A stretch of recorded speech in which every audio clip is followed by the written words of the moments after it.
Welcome back, Perks Recap. Well, it's the Beatles, and it's absolutely amazing to me. It is 2023, and the Beatles have a new song. Just think about that for a second. It's 2023, and the Beatles released a new song.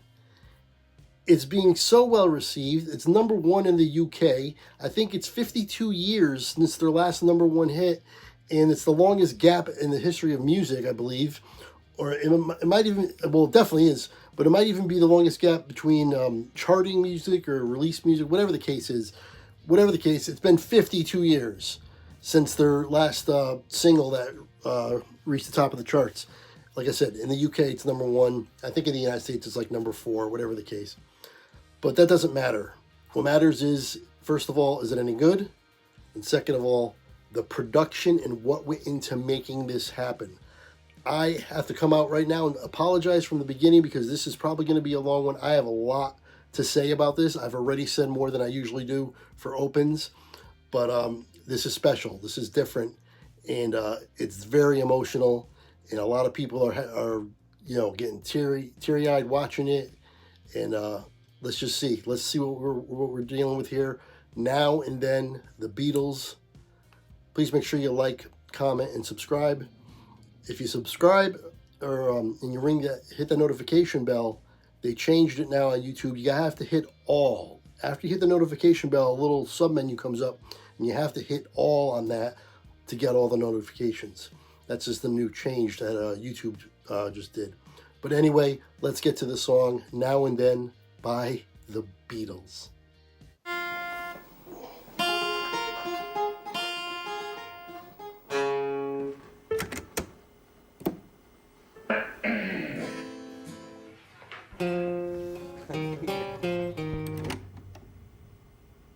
One, two, three.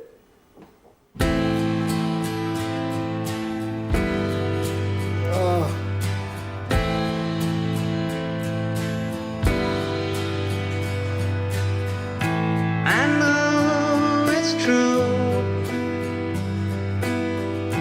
It's all because of you. And if I make it through, it's all because of you.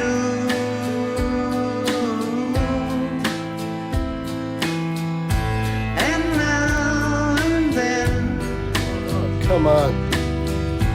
if we must start again, well, we will know for sure that I will love you now and then. All right, we'll go back 10 seconds so we don't want to miss anything in here. I am very, very nervous that this is not going to get published, that this is not going to get through the YouTube blocks. I don't care if I don't get any money off of it. I just want YouTube to let it go through. I've seen plenty of reactions to this, or reactors reacting to this with the video. I never do music videos because they get blocked so often. If I get blocked, I don't know. There's got to be some sort of difference because there's plenty of people that have this out on YouTube with this exact video. So I'm concerned though, and I'm going to make sure I pause it. Obviously, you're not here to listen to the song start to finish. That's not what you're going to a reaction channel for. And if you are, you shouldn't be. It's not what the reaction channels are for. And to ensure, give myself the best chance that this doesn't get blocked, I'm pausing, and I'm going to make it probably a little smaller. As you can see, a little smaller on the screen. That helps as well. But regardless, this is so sentimental. And it sounds so good. The modern technology and the modern sound of it, but it's the Beatles still. It still sounds like a Lennon song. And this is a Lennon song. I'll get into it a little bit now. Lennon wrote this song, I think in 77, I want to say, and that range, late 70s, and recorded at least part of it or most of it, and or maybe all of it, with himself on the piano singing this song. And I guess Yoko Ono found the tapes in the mid-90s, and they were going to do it. They were going to release it on the anthology. And there was a song called Free as a Bird that was released on the anthology that was on the same tape, but it was completed. It was they didn't need to do anything to it. But this one, they couldn't separate John's piano playing from his vocals, and they wanted to relay the piano playing. Something about it was incomplete. I don't know exactly what it was. So they didn't do it, but they were rehearsing it and playing it in their studio sessions when they were about to release their anthology.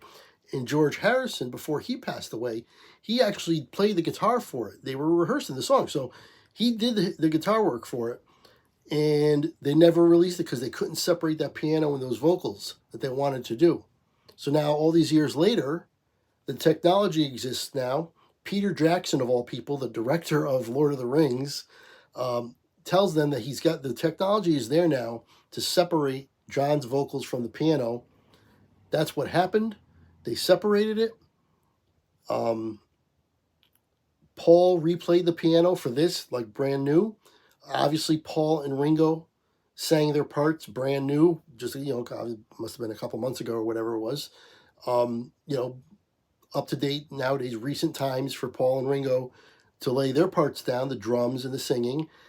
And then they put George's guitar in there, cleaned it up as best they could, cleaned up the pianos, or cleaned up Lennon's vocals as best they could with, again, modern technology. And here we are. What they couldn't fill in, the gaps that were there, whatever was not finished completely, they actually used AI technology, machine learning. It's a technology that you can say it's kind of actually a little scary at times, to be honest. They have these celebrity voice AIs now where you can't tell the difference between a real person talking and this AI. It's that good. It sounds exactly like them. If you want to investigate that, go right ahead. There's plenty of them out there. It's insane how spot on this AI is. So they used it. You can't tell that they're using it when they're using it. I don't know if it's more towards the beginning, the end. I don't know what Lennon had recorded and what they're using and what they filled in with AI, what parts, because you can't tell the difference, and they never said, or at least not from what I read. But anyway, yeah, this is still, though, unbelievable. I'm going to go back 10. And this is a beautiful song.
footage they're using is amazing.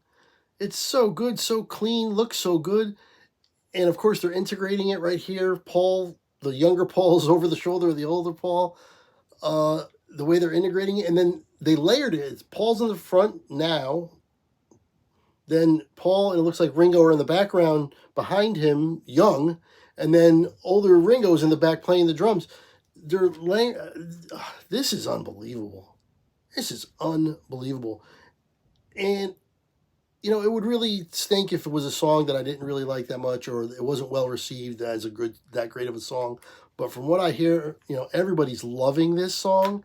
It's obviously well received. I absolutely love this song. Oh my goodness. Obviously downloaded in the playlist. I could see myself playing this over and over and over and over again until I learn all the lyrics and just becomes a staple that I listen to all the time. It's that good of a song, and I'm very happy that it's that good of a song.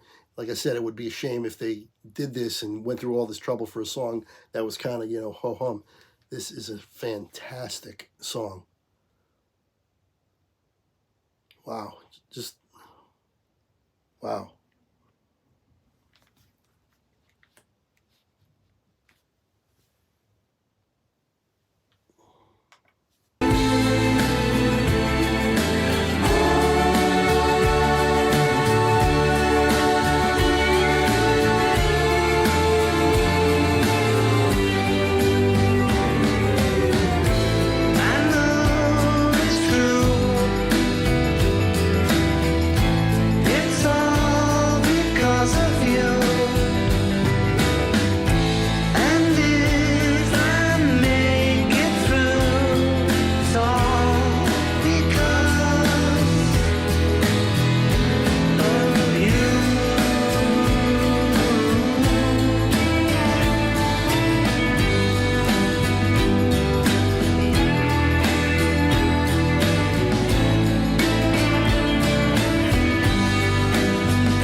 Wow.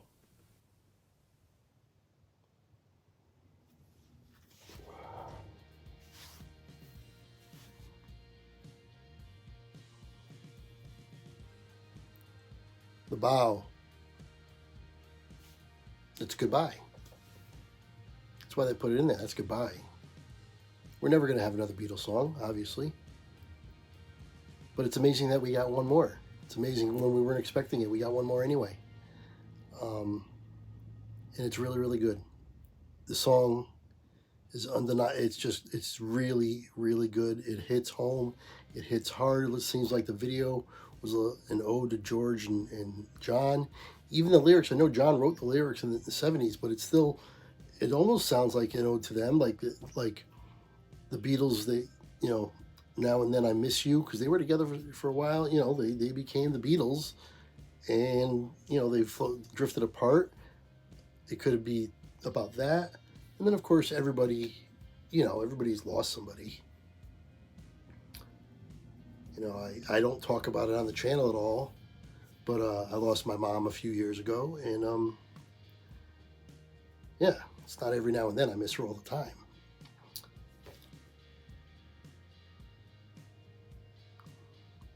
This was great. This was great. I'm going to listen to this a lot. I can't wait, actually, to just play it over and over and over again. I like the silliness in there a little bit that you saw with John dancing. And it just sounded so good, so clean. The piano was great, the bass, everything about it was so well done. In the video, it's bittersweet, but the video is done so well. It is a fantastic video. My goodness. We got a new Beatles song in 2023. A new video from the Beatles. I've never been around when a Beatles song was released, ever. I've never seen what it's like. I don't know what it was like, obviously. I read about it, I hear about it. You see videos and things like that from back in the day, how big they were, of course. I know about the Beatles. I love the Beatles. I listen to a lot of the Beatles. But for a release to come out this late, 50 years later, to be number one in the UK, to be climbing the charts in the United States, up to 4, I think, but whatever the case is, it's being well received. People just genuinely like the song. People who probably don't even know too much about the Beatles, maybe they heard of the name, and whatever the case is, and everybody's situation is different on their exposure to the Beatles. Maybe some people who don't even know anything about the Beatles, and they just hear the song and they think it's a good song. Regardless, that's what's happening though. This is a good song and people are listening. People are listening. So I want to thank Peter Jackson for doing this, for bringing this together. Obviously, Paul and Ringo. Julian Lennon had a part in it. I know George Martin's son, I believe his name was Giles Martin, ran the orchestral parts and brought in all the strings, and was, I think, a producer. And I believe George Martin was almost like another Beatle because he produced every one of their albums, I believe. If not, he definitely was involved in all their albums. So his son was there. Julian Lennon was involved. Obviously, the AI parts that you can't even tell when the AI is in there and when it's just John. I don't know if they used any AI for George Harrison's parts. I don't think, but I could be wrong. And then Ringo and Paul sounded really good. Yeah. I mean, this was just, it's nostalgic, kind of sad, but also great. It was just great. A great, great song. Like I said, I'm going to listen to this over and over again. All right, I think I rambled enough. Hopefully there's no problems with this uploading. Hopefully you guys get a chance to see this because it really is sentimental. It means a lot to a lot of people. It means a lot to me, to be honest. And I want to thank you for watching. I'm not going to go through the spiel of donating and all that stuff. If you want, all that stuff's in the description. But yeah, I think it's just time to sign off. Thank you for joining me, and until next time, I will see you later.